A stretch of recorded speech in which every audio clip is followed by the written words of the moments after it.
الله الرحمن الرحيم الحمد لله رب العالمين والصلاة والسلام على أشرف الأنبياء وإمام المرسلين سيدنا ومولانا محمد وعلى آله وصحبه أجمعين اللهم فقهنا في الدين وعلمنا التأويل وجعلنا من خيرة أمة سيدنا محمد عليه أفضل الصلاة وأتم التسليم اللهم أرنا الحق حقا وارزقنا اتباعه وأرنا الباطل باطلا وارزقنا اجتنابه صلى الله على سيدنا محمد وعلى آله وصحبه أجمعين. Assalamu alaikum wa rahmatullah wa barakatuhu to all of you. It'll be a slightly shorter class today because I need to be heading off by about 11:15. Okay, so it won't be a slightly shorter class, it'll be a lot shorter class. What I want to cover, I think, today is Ghazali and philosophy. Now this is part of the munqidh, but we're going to bring in other elements to this as well. And the reason for this is that what one finds is that in the life of Imam Al-Ghazali, although he talks about this 3-year period where he studied and critically analysed the works of the philosophers, a form of philosophy was really a lifelong preoccupation of his. So there is a branch of philosophy called epistemology. And epistemology is the study of the nature of knowledge. How can you know what you know? What is knowledge and how do we know it? And how do we, especially, this is his overriding preoccupation, how does one come to certain knowledge? Knowledge that is beyond the possibility of doubt. And we've seen last week this epistemological crisis that Ghazali went through, the crisis of skepticism. All right? Clearly not a crisis of faith. There was never a point at which he had doubted his own faith, but a crisis of trying to determine how can the human being come to certain knowledge, and if so, how? Okay, this path led him to the study of theology, and his basic position on theology was, well, what he did is once he determined, yes, I can trust logical axioms, so I can trust my mind. And that was something that was a divine intervention on his behalf. And it was very similar to, if you read, for those of you who are interested in theology, if you read, for example, the Meditations of Descartes, you see a very similar, eerily similar thought process that he went through, that, can I trust my physical senses? Yes, no. Can I, how do I know, in Descartes, how do I know I'm not a brain in a jar? It's sometimes put like that. I'm not a brain in a jar, and that brain is receiving sensory inputs, but actually everything else is illusory. He went through the notion of, I know that 10 is greater than 3, I know that 1 plus 1 is 2, but actually is there something higher that might confound that I'm not... Descartes went through exactly the same thing, about 1,000 years, about 600 years later, I should say. About 600 years later, yeah? Descartes came to the conclusion, what? Cogito ergo sum. I think, therefore I am. Okay, the one thing I can be certain of is that I am thinking. Right? And if I think, then there must be a thing that thinks. Right? Cogito or cogito ergo sum. I think, therefore I am. Alright? Ghazali, similarly, what happened, he says he basically received divine inspiration. Okay, he received a divine inspiration that, yes, you can trust your mind, you can trust the rational processes of your mind. Okay? Ghazali doesn't put it as simple as cogito ergo sum, but it's a similar concept. And that occupied him from quite a young age. He looked for the groups of people who claimed to have knowledge that was beyond the possibility of error. He looked first at the works of the mutakallimin, and he found them useful for their purpose, but not for his purpose, which was to seek epistemological truth, or epistemological certainty. He looked at, as we covered last week, we went slightly out of order, and he covered the works of the Batiniyya, Ismaili Shia, the Shia, who had a method known as ta'aleem, which is basically you can know the ultimate truth from one who knows the ultimate truth, and the one who knows the ultimate truth is the hidden Imam. Okay, so it's a process of pure taqleed, pure. You find the infallible Imam and you follow him, and that's that. Right? And Ghazali, we've seen, tore that to shreds in a very clever way, where he agreed with the basis that yes, you have to have someone who has infallible knowledge, and you can take knowledge from someone who has infallible knowledge. The question is, how do you determine that that person has infallible knowledge? And this relates back to something Imam Shafi'i said, right? As there's, and we'll come to this as we go through. But Shafi'i said, no one knows, لا يعرف الرياء إلا المخلص. Okay? No one can recognize hypocrisy or ostentation except for the mukhlis, except for the one who is sincere. Or to put it another way, no one can recognize insincerity except for one who has no insincerity. And that's a really fascinating phrase of Shafi'i, because how do you get to the stage? You can't remove insincerity unless you can recognize that you have it, but you can't recognize that you have it unless you're free from it. So you're stuck. You can never know that you are sincere unless there is a form of taqleed. Alright? So how do you attain sincerity? Find someone who is sincere, who can diagnose your insincerity, then you can remove it. And when they say you're sincere, then you're sincere. But how do you know if that person is sincere? Well, that person, to become sincere, would have had to undergone exactly the same process at the hands of someone who is sincere. And that process goes back and until you reach the Prophet ﷺ. Right? Who said, "Adabani Rabbi fa ahsana ta'dibi." As Ghazali, very interesting. The first thing that he says about the shama'il of the Prophet ﷺ is the chapter on ta'dibihi bi Rabbihi ta'ala, on the purification or the instilling of adab, his own process of instruction. Who instructed the Prophet ﷺ? Allah instructed the Prophet ﷺ. So Allah purifies, whether in this world or prior to this, the Prophet ﷺ. The Prophet ﷺ is sent to the earth to do what? وَيُزَكِّيهِمْ, to purify 4 things, but one of them is to purify the believers. He purifies his followers. They become purified, mukhlis. They become sincere. Because they are sincere, they can recognize ostentation. Because they can recognize ostentation, they can see it in other people. And they can then cure those people, or show those people how to cure themselves of insincerity. Those people now become sincere. Because they are sincere, they can recognize ostentation. And so that process goes. And that is, as you'll see, and Ghazali will make the point, that is the Sufi, that's the silsila.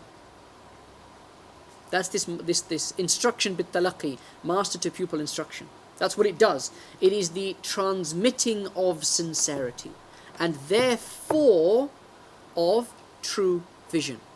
But we'll come to that, because Ghazali makes some very interesting points about this in a very subtle way. But then he went to perhaps the greatest claimants of truth, and those who, if we're being honest, were probably Ghazali's lot. Right? The claim that knowledge is accessible via rational axiom.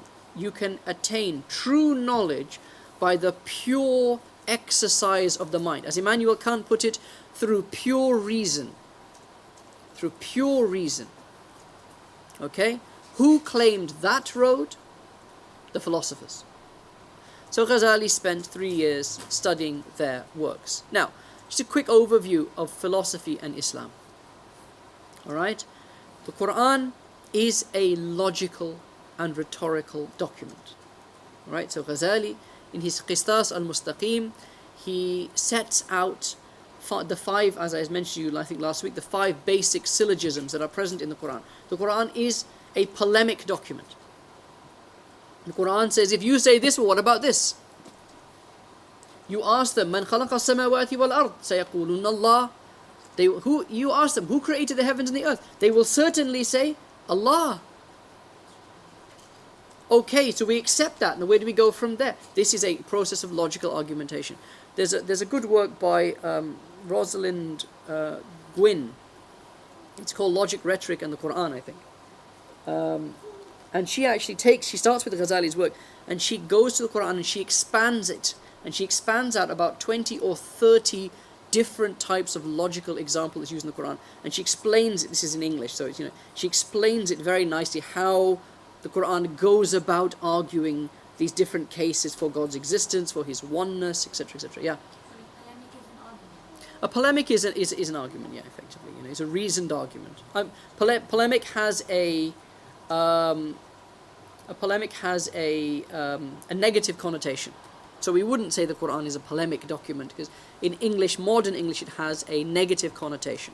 Okay, it's polemic in the sense that it sets in the original sense of the word, which is that it sets forth arguments. It makes claims and backs up those claims with arguments. Okay. And she says actually that Ghazali was the first to self-consciously demonstrate that the Quran does not present itself as a self-evident truth, okay, but rather encourages the use of clear principles of reason in its argumentation. And this is part of the universality of the Quranic message, that Allah is saying, I'm not expecting you simply to accept this, right? However, if you utilize what all human beings have in common, which is the ability to reason, you will find that there is no truth other than this truth. ذَلِكَ الْكِتَابُ لَا رَيْبَ فِيهِ, that there is no doubt in this book. It is a book that gives yaqeen if you bring those, a clear understanding. If you come to it with a clear understanding, right? And a clear thought process. Okay. There has always been, however, a tendency towards literalism. And it's a minority tendency in Islam, but towards literalism. So especially in the attributes of God, understanding the attributes of God. And you would find this especially among some of the early Hanbalis. It's always tended to be a Hanbali thing for some reason. But, well, there are reasons, we won't get into them now. But, things like, and you'd find very, very odd things, very odd affirmations. When God made istiwa on the throne, it squeaked. So it's almost like, when you sit on a chair and it kind of settles into place. So they would, and these are forged narrations. They would say, oh, see, the Prophet said, when God made istiwa on the arsh kind of, it squeaked because it like settled. These types of thing. And really, this is a 4-year-old's understanding of God. But what you then found is there was a reaction to this. And the reaction was an extreme reaction to an extreme interpretation. And it was an extreme rational interpretation. And it was first the Mu'tazilis. The Mu'tazilis were combated very effectively by people like Abul Hasan al-Ash'ari, who studied the Mu'tazili thought, rationalist thought, then used the rational argument. So there has always been this process of, and if you take out the literalism, because the literalists were always on a fringe, what you always find is that there isn't this conflict in our religion between reason and revelation. There isn't a conflict between reason and revelation. What there is, and has always been a theological conflict between, is different modes of rational argumentation.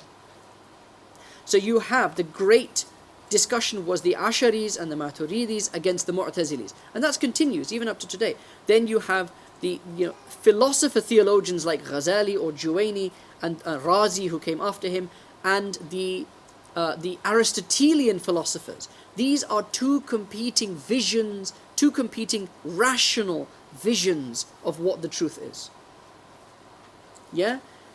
There's always been on the fringe, what you might call a peanut gallery. Yeah? Whose only argument has been Qala Rasulullah sallallahu alaihi wasallam. Yes, that's what the Prophet sallallahu alaihi wasallam said. how do you understand it though? The discussion we're having here in the big classroom is how do you understand that? Yeah? Not simply did he say it or didn't he say it. Alright? So this really became a major issue with the Bayt al-Hikmah, the House of Wisdom, when the House of Wisdom was set up and you had all these Greek works translated. Okay? And actually, to understand studies of Kalam, to understand how the science of Kalam, the science of theology developed, you can't really understand it without understanding the impact of the philosophical movement, of Hellenistic philosophy in Islam. Hellenistic, i.e. Greek, theology, rather Greek philosophy entering in. Scholars like Yahya Misho, who I studied with, mashallah, we had a very interesting, very challenging workshop over about 4 days with Professor Yahya Misho, where he basically kind of stood there and said, I'm going to stick up for Avicenna. Come on then. Basically, yeah. Yahya Misho, he's here because he's done kind of, he's a professor of Islamic studies in America somewhere. He's Belgian, I think, originally. He's Muslim. He's a convert to Islam. And he's done two types of things, very interesting. He's done tahqiqs. Tahqiq is like verifying manuscripts and stuff. He's done tahqiqs of Sahih Muslim and Sahih Bukhari. So that's the hadith, that's like full-on hadith side. And then on the other side, he does these really esoteric studies in philosophy and theology. And he has, I know he does it on purpose, because I've met him and he's a very nice guy, but he's that type of kind of, cat among the pigeons type of person. And he has written very, very strong defenses of two figures. One is Ibn Sina, and the other is Ibn Taymiyyah. So he kind of sticks up for Ibn Sina and he sticks up for Ibn Taymiyyah, who are completely on opposite poles of each other. But it's very interesting. So, and he actually said there is something. He said there was in the 4th century an Avicennan pandemic. Right? The works of Ibn Sina just swept through. So if you look at Ghazali and his effect as a theologian in the 5th century that we've spoken about, in the 4th century you have a very similar thing with Ibn Sina. Someone who can take these really abstruse philosophical concepts and put them in a very powerful, very convincing and very influential way. And the way he put it, the way he took Aristotelian theology, Aristotelian philosophy, Neoplatonic philosophy, put them together with Islam and with Muslim beliefs and said, there you go, done. This is a view of reality. Became incredibly popular. And this is something that really concerned Ghazali. It really concerned Ghazali, yeah? There were 3 great Arab philosophers. There was Al-Kindi. He was the first. He was the first to introduce philosophical terms into the studies of theology. But Al-Kindi was a traditional scholar. No one has an issue with Al-Kindi. He was considered one of the ulama. Yeah? Then you have Farabi. And Farabi, we've said, brought in this whole concept of Neoplatonic philosophy. Neoplatonism, effectively, this is really where some of the really problematic notions come from. So example, he says that God, he says this one simple, undifferentiated God, how does a God who exists outside of time act within time? Yeah? And he says no. God has always been possessed of absolute perfection. He has always had these attributes. Okay? And the universe is a necessary emanation of his attributes of perfection. What Shaykh Abdul Hakim Murad calls a superabundance of divine perfection. The divine perfection simply overflows and you have a universe. So Farabi asked questions like, if God is merciful and always has been merciful, then how can he be merciful if there is nothing to be merciful to? There must always have been a universe for God to be merciful to the things in that universe. Now you can see already that you kind of go, okay, that's a very interesting argument actually. And this is exactly what happened. You kind of think, oh, wait a minute. But what does the Quran say? The Quran says, خَلَقَ سَبْعَ سَمَوَاتِ. Allah created. Creation means that it was not existent and now it is existent. There is a point in time that Allah did not, it was not simply a necessary consequence of God's perfection, but it was the choosing of God. God chose to create the universe, and He did. He could have chosen to not create the universe, and you find hints of this in, for example, the Aqidah Tahawiyah, where Imam al-Tahawi spends a lot of time saying things like God was the creator before he was forever the creator before He created anything. He was forever the all-merciful when there was nothing to be merciful to. In pre-eternity He was merciful, even when there was nothing to be merciful to. And it's a direct rebuttal of people like Al-Farabi. Okay? And here you have the introduction of some very problematic thoughts. Into Muslim discourse. Okay? Ibn Sina comes along and produces this brilliant, elegant synthesis of Aristotelian and Neoplatonic thought. His greatest work, his equivalent of the Ihya, was the Shifa. It was actually not the Shifa that you all think, right? But Kitabu Shifa. Okay? Which is this long compendium, rambling. No, it's not rambling, that's the wrong word, but it covers kind of everything. The Shifa covers everything. It covers medicine, history, philosophy, astrology, ethics, psychology. It just covers everything. It's like Ibn Sina just kind of going for it. Yeah, and Ibn Sina was a brilliant man, unquestionably. Ibn Sina started studying medicine when he was 16 because he was bored and he had studied everything else. He started studying medicine within 2 years, he's 18 years old, he was teaching his teachers. His teachers of medicine were now studying medicine with him. Alright? You know, I was talking, I think, to Maulana Shamas, we were talking about this, and I said, you know, what, it must have been awful to be someone like Ibn Sina or someone like Ghazali. It's like, you know, you have this brain the size of a planet, and everyone else is just too slow. You know, you've studied everything. Ghazali says, I studied everything. There was nothing left to study. Yeah? You know, Ibn Sina said the same thing. There's nothing left to do. Yeah? I mean, Ibn Sina had entered into a discourse with Al-Biruni. Biruni was another great philosopher, another great, great thinker. He was the guy who wrote the history of India. Right? Biruni. Right? And Biruni sent Ibn Sina these questions. And Ibn Sina kind of looked at the questions and he gave an answer. Then Biruni wrote back and he kind of looked at him and said, I don't have time for this. And he gave it to one of his students. And he said, you sort him out. No, you kind of, it's, this is the type of person. And now Ibn Sina was this type of person. But Ibn Sina regarded himself as a perfectly orthodox Muslim. If Ibn Sina couldn't work something out, Ibn Sina would go to the mosque and he would pray to God for guidance. Right?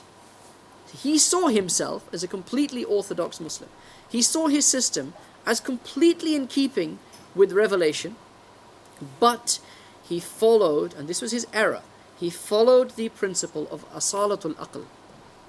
That is to say that the first principle to determine, and this is the issue with philosophy all round, what is the basic principle, guideline, criteria that you use to determine the truth?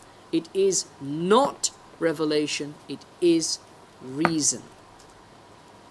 It is reason. For Ibn Sina and the Arab philosophers, okay, the Prophet ﷺ was Plato's philosopher king, the greatest of the philosopher kings.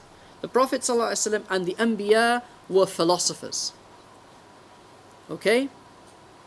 Their knowledge of God was on the basis of their absolute understanding of philosophy as it truly is, i.e., wisdom.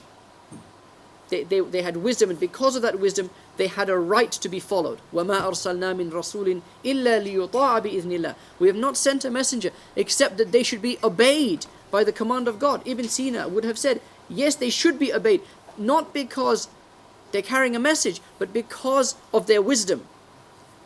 Because of the wisdom that they have, they should be obeyed. So what is the revelation? The revelation is them explaining esoteric, rarefied, philosophical truths to idiots. It's their dumbing down. Revelation is the dumbing down of truth for the masses.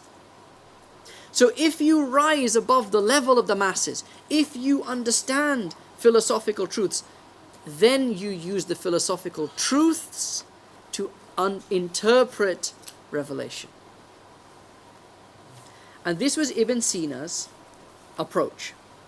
It's an approach that Ghazali had a big problem with, and you'll see why, because Ghazali's response to this was so subtle and so brilliant that it's just astounding. Because he said, well, yeah, you're kind of right, as he does. He says, he doesn't say it like this, but he's basically, you're right. But, and then he takes that argument one step further. He accepts the argument, but takes it a step further. Right?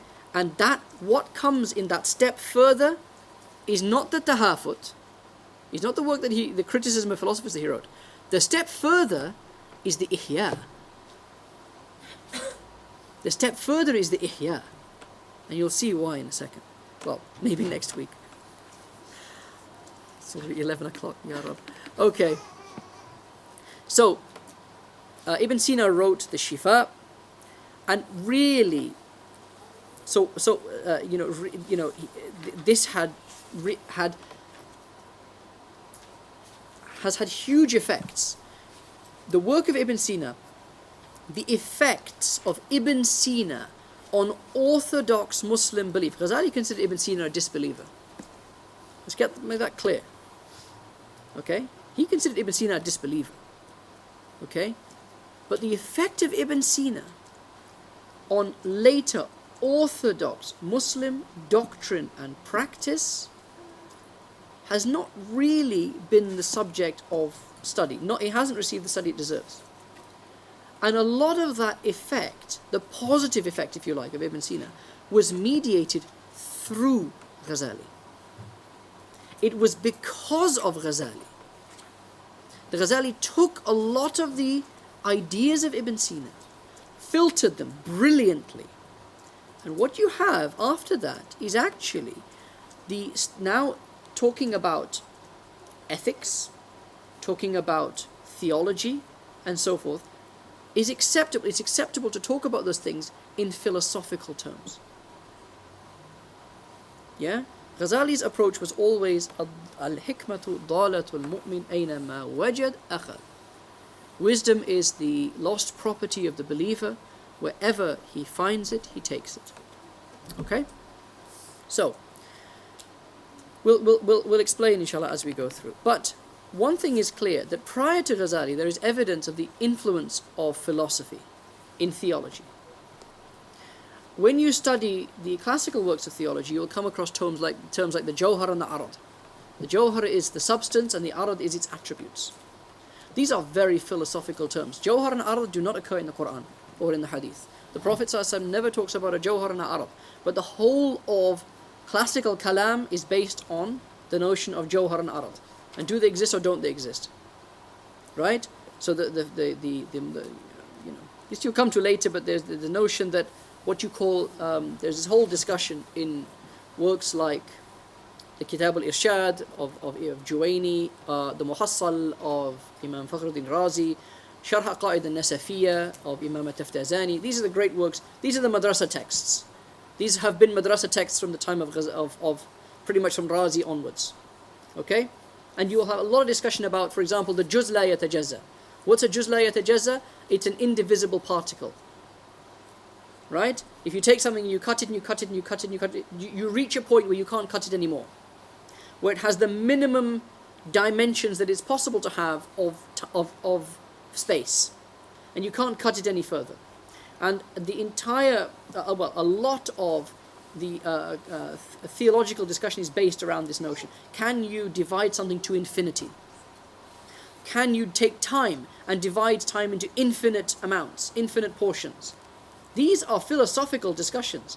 You don't find these discussions These discussions are mentioned elusively in the Quran. Really, really, you have to really kind of do some serious interpreting to get to these notions. But these are the primary preoccupation of the works of theology. Why?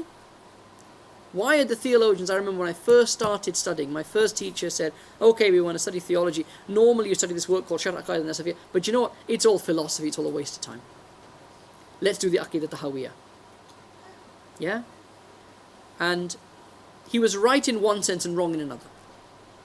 Alright? Why do the works of theology concentrate on these very philosophical notions? Because those were the notions that were current in the time and needed to be understood. And needed to be understood in an orthodox way so that people were not misguided.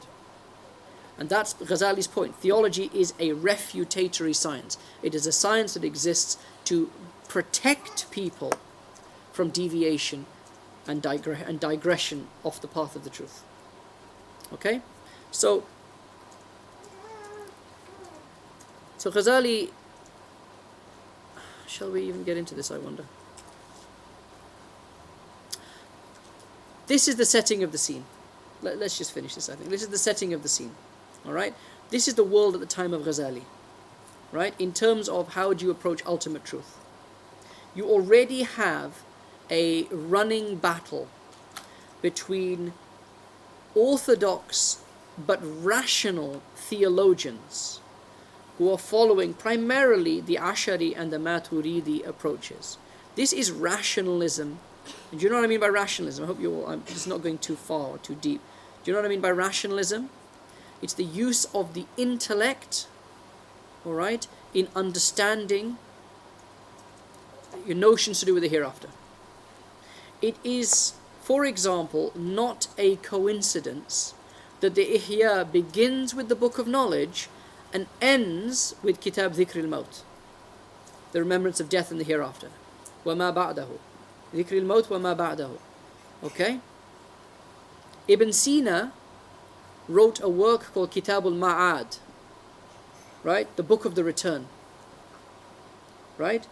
Which is his eschatology. Eschatology? Beliefs about the hereafter. What happens after death? What happens to you when you die?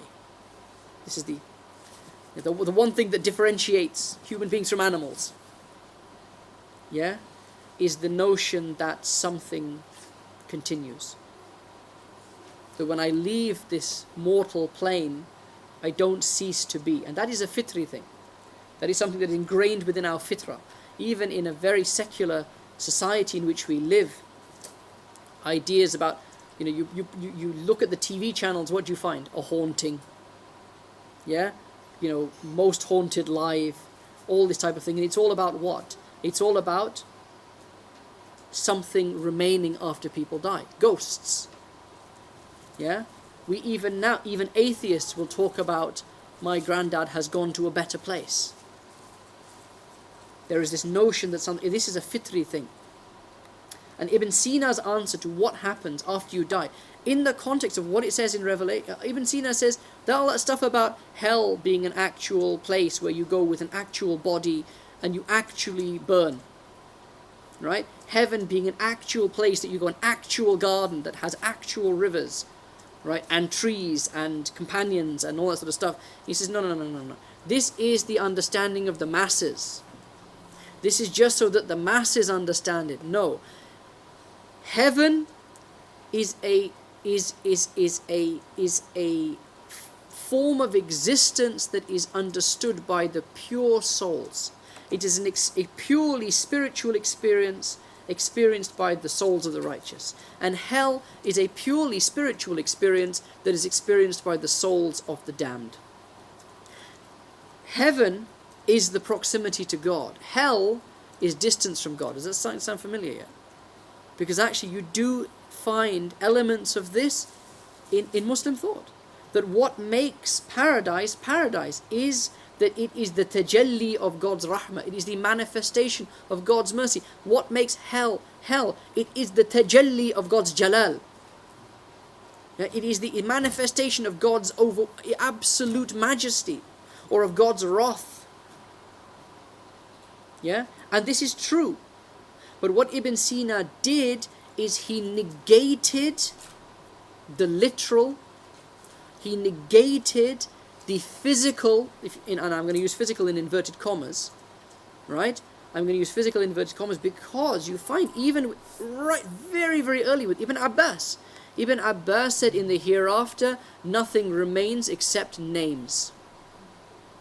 It's one of the primary tools through which we understand all the verses of Quran. Ibn Abbas, remember, great Sahaba, but was tarjumatul Quran. He was the interpreter of the Quran. He was the great mufassir. And the Quran speaks a lot about the hereafter. You know, jannatin tajri min tahtiha al-anhar. Right? Or fi samumin wa hamimin wa dhillin min yahmum la baridin wa la kareem. About hell. What did Ibn Abbas say? Ibn Abbas said, in the hereafter nothing remains but names. La yabqa illa al-asma. What does that mean? It means that there are gardens in paradise. There are flames in hell. But the nature of the gardens in paradise is something that nothing you have experienced in this world can prepare you for. And the nature of the flames of hell, they are flames, but their nature is that such that nothing that you have experienced in this world can prepare you for it. Because the realities of the hereafter, we simply do not have sufficient experience to experience the hereafter. Last week we spoke about this. I did this funny thing with my hand, and I spoke about 3 dimensions, and I said, what's the 4th dimension, and all that kind of stuff. We simply have no way of experiencing it. We simply do not have the faculties. Ibn Abbas said the same thing. You do not have the faculties to understand the hereafter. But we affirm that the hereafter exists, and that it exists, and this is the differentiator between the philosophical approach and the theological, the orthodox theological approach. What is the differentiator? Ibn Sina said, it means this, it does not mean that. What do the theologians say, Ghazali and so forth? It means this, and we affirm that we can. It means what it says, but we affirm that we cannot truly understand its reality. Right? Ghazali said, Allah does not say that this work is guidance for the people with low IQs. Right? Right? Allah does not say hudan lis-sufaha. Right? Guidance for the people of low IQs. He says it is hudan lil-muttaqeen. It is guidance for the righteous. It is guidance for those who are actualized. Ulul albab, the people possessed of intellects. Yeah? It is astonishing, it is an astonishingly arrogant thing to say that the Quran and the Hadith and everything that the Prophet, this great philosopher king as you call him, has come with is basically a convenient lie, a convenient fiction. Yeah? That will veil people from the truth unless you are kind of a Harvard graduate, or in his case, an Nizamiya graduate. Then we'll tell you what the truth actually is. That's very similar actually to what the Batinis say. The Ismaili Shia said the same thing. This verse of Quran does not mean what you think it means. It means something completely different. That famous thing about the Aga Khan. So the Aga Khan was being interviewed by a British, I think Michael Burke or someone like that. Aga Khan is the head of the Ismaili Shia in modern times, right? He was being interviewed, and he's sipping champagne as he's being interviewed. And he was being interviewed about racehorses, because he was very famous, he owned loads of racehorses. He was being interviewed, and Michael Burke says, excuse me, your eminence, I thought drinking alcohol is forbidden in your religion. And he says, my dear boy, it turns to water as soon as it touches my lips. Right? So there is this notion, but no, there's nothing wrong with alcohol. Right? The problem is the drunkenness. So Allah isn't forbidding alcohol, He's forbidding drunkenness. No, Allah is forbidding drunkenness and alcohol. Yeah? But Ibn Sina made that argument. He said, I drink. Because the reason drinking is forbidden is because it causes drunkenness. The reason drunkenness is madhmoom, it is blameworthy, is because it takes away your intellect. And the intellect is الَّذِي شَرَّفَ بِهِ الْإِنسان. Right? The intellect is that through which mankind has been exalted and honored. And so if you take away that man's intellect, all that is left is an animal. Right? However, I don't get drunk. The most I, as a philosopher, the most heinous of crimes that I could commit against myself is to take my intellect away from me. I don't want to lose my intellect. I want to keep, that's the most important thing to me. That's what makes me who I am. Not like you plebs, but it's what makes me who I am. It's my intellect. Do you think I would want this drink to take my intellect away from me? So I will never get drunk. I will never drink enough to get drunk. I drink for medicinal purposes. I drink because he's the doctor, a great doctor, the great physician, right? Of history. There's Galen and there's Ibn Sina, basically. These are the great physicians of history. And he says, it helps my digestion. It has all these positive physical effects. So I can drink. What's the problem? And that type of understanding, it's very similar and probably affected the Ismaili understanding. Yeah? Ibn Sina's parents were Ismaili Shia. Ibn Sina's parents were Ismaili Shia. So the world, the state of play is this. This is what's going on in the world. There is this very eloquent, persuasive, complete worldview. Ibn Sina's worldview explains everything. That's why he was called a Shaykh al-Ra'is. A Shaykh al-Ra'is. This was his title. The Great Shaykh. Ibn Sina explains everything. Had the Avicennan notion of Islam not been counteracted by Ghazali, it is possible, maybe not likely, because other people would have risen to defend it, but it is likely that we would all be Avicennan, and that we would be having this class not on the Ihya of Ghazali, but on the Shifa of Ibn Sina, and talking about Ibn Sina, who was the Mujaddid of the 4th Islamic century. And we'd probably be knocking it back a bit, a toast to Ibn Sina. And the point is, among the elite, and Ghazali, remember, was with the intellectual elites. Okay? He was with the movers and the shakers. He was with them in Nisapur, which is also where Ibn Sina was based. Okay? Ibn Sina died before Ghazali was born. Right? He was with them in Muaskar, where Nizam al-Mulk was. He was with them in Baghdad. Okay? He knew the conversations that were occurring. He knew who was winning the arguments. He knew who was influencing, and it was the philosophers. The philosophical movement was gaining strength and power, largely because Ibn Sina had fair dues, had synthesized this worldview. Even Ibn Sina was the equivalent of St. Thomas Aquinas in Christianity. Thomas Aquinas took Greek philosophy, which had come through the Arabs, through Ibn Sina, through Ghazali, through Ibn Rushd, translated into Latin, right? He had taken that. He had taken the Christian belief, the Christianity of the Old and the New Testaments, and he had fused them together. And everything pretty much that has happened in Christianity from the time of Thomas Aquinas afterwards has been reliant on Thomas Aquinas' understanding, his fusion of philosophy and theology. And Ibn Sina did a very similar thing. The difference was that the Christian world did not have a Ghazali that came afterwards. Yes, Saad, sorry. I was going to say that Aquinas was always, he was combining orthodox Christian belief with Hellenism, whereas Ibn Sina was always seen, albeit interesting and novel, etc., but always resisted. Agreed. Ibn Sina was always resisted. And yes, this is certainly, I don't want to give the impression, which I probably have done, that if it wasn't for, Ghazali he came in and he saved the day. Okay? No, Ghazali, there was always resistance to the ever-ascending notion. Juwaini resisted it, and resisted it strongly. Others did so as well.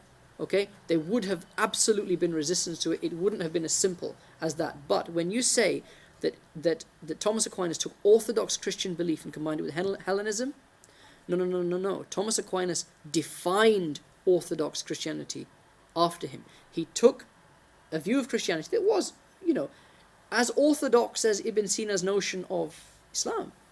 In the sense that he didn't say, oh, the scriptures are all rubbish, chuck the Old Testament away, chuck the New Testament away, let's do this Greek stuff instead. He said, no, okay, we take that. Ibn Sina said the same thing. He said, however, the way you interpret it is with this. And he was fiercely resisted in his own time. Thomas Aquinas was fiercely resisted in his own time. He was pronounced a heretic and so forth, but he came out on top.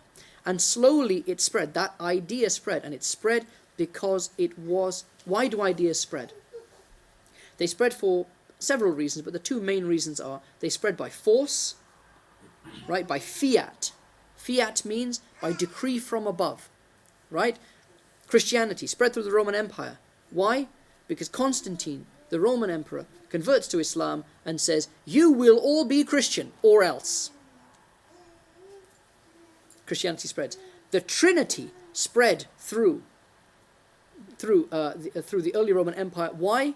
Because they had this big debate, big discussion. They couldn't resolve, was Jesus divine? Was he human? How do you understand? Etc., etc. Couldn't resolve it. Constantine said, we're all going to be Trinitarian Christians. The Trinity is going to be the doctrine of the Roman Empire. And it spread. That's fiat. The other reason ideas spread is because they have a strong explanatory power. Okay? They have a strong explanatory power. The reason, for example, that certain scientific theories... Evolution is a great example of this. Why has evolution... There were other theories. Lamarck had a... is it Lamarck? Yeah, Lamarck had a theory about, which is similar to the theory of evolution. Right? Others had theories as well. Why did Darwin's view spread? Because it had a strong explanatory power. People read it and thought, that makes sense. Now, I couldn't tie together A and C, but he's given me B. I can A, B, C. That makes perfect sense. Ibn Sina's worldview made sense to people. If you take his givens as given, and this was the brilliance of Ghazali, that he looked at his givens. He looked at the givens. What's a given? Given that there is such a thing as gravity, if I drop something it will fall.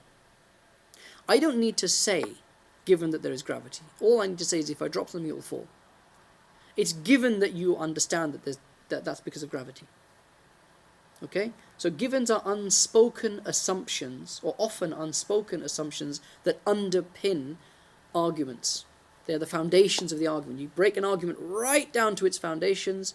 Those givens are the point at which you can go no further down. You simply have to accept this as fact. This is exactly what Ghazali's entire life was about. What are the givens? And how do you determine the givens? Yeah? So this is the Avicennan pandemic. This is the state of play in the time of Ghazali. And what Ghazali did, which Juwaini actually didn't really do, others didn't do, what Ghazali did was that he became such a master of philosophy that he was, and this is the most esoteric and academically demanding of disciplines, he became such a master of philosophy that he was now able to stand toe to toe with Ibn Sina. He could now, although Ibn Sina, that would have been a rumble in the jungle. Ibn Sina versus Ghazali would have been a clash, a direct between them. That would have been a clash for the ages. Okay?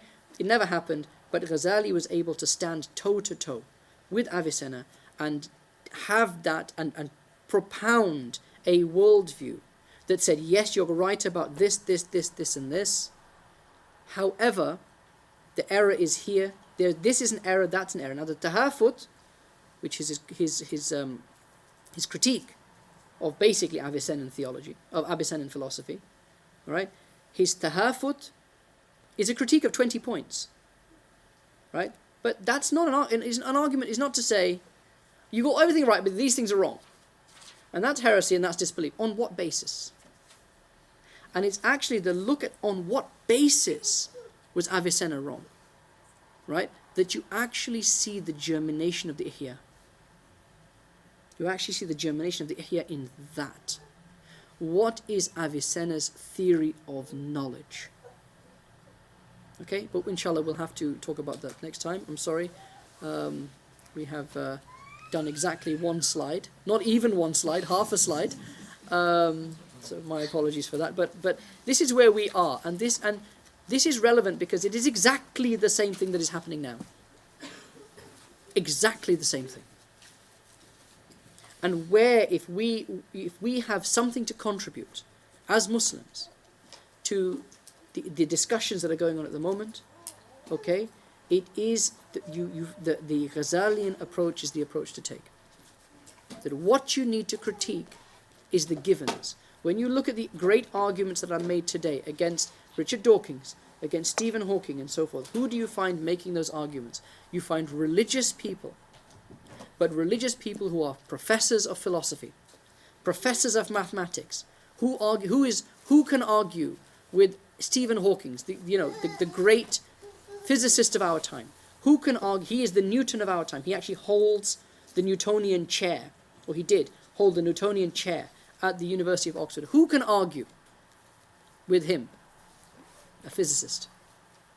Because if I argue with Stephen Hawking, he will say, can you explain to me this equation? I say, no, I don't. I can do 3x plus 4 equals 12, and I can work out x, but I can't really do much more than that. He said, well, then you don't even have the tools to understand what I'm saying.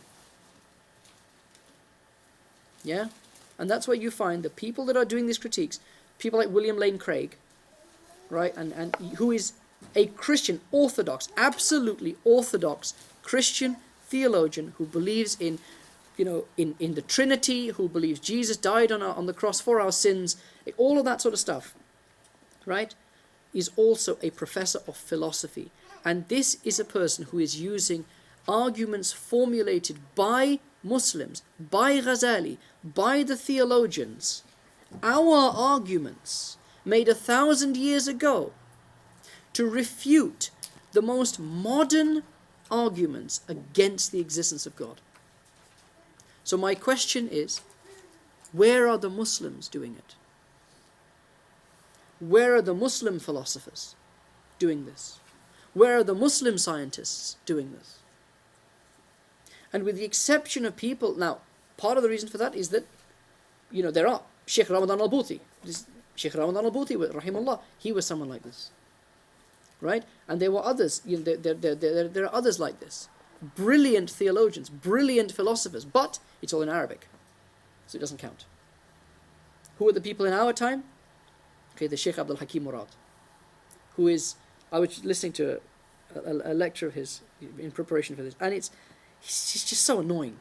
He's just so annoying, he effortlessly, he just comes out with this thing, and he just flips things completely 180 degrees around. You kind of think, whoa, I never in a million years would have thought this.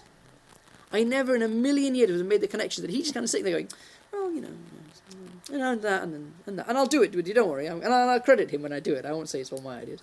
And you just think, wow, this idea that the Ihya, you kind of went, when I said the Ihya is the answer to Ibn Sina. Yeah? This is not my idea. Of course not. Don't be silly. This is Shaykh Abdul Hakim Murad. But when he comes out and he says it. And it's a brilliant notion. It's people like that who have the capacity and the tools, the chops to be able to do this. But name others. May Allah make it easy for us. May Allah make us of those people if He wishes, but make us the students of those people, and that we take the truth from where we find the truth. Allahumma arina al-haqqa haqqa warzuqna ittiba'. Oh Allah, let us see. This is the great dua. If this dua summarizes Ghazali's life. Allahumma arina al-haqqa haqqa warzuqna ittiba'. Oh Allah, let us see the truth as true and follow it and hold fast to it. Wa arina al-batila batila warzuqna ijtinaba. Let us see falsehood as falsehood and stay away from it. Sallallahu ala Sayyidina Muhammadin wa ala alihi wa sahbihi ajma'in. Bi rahmatika ya arhamar rahimin.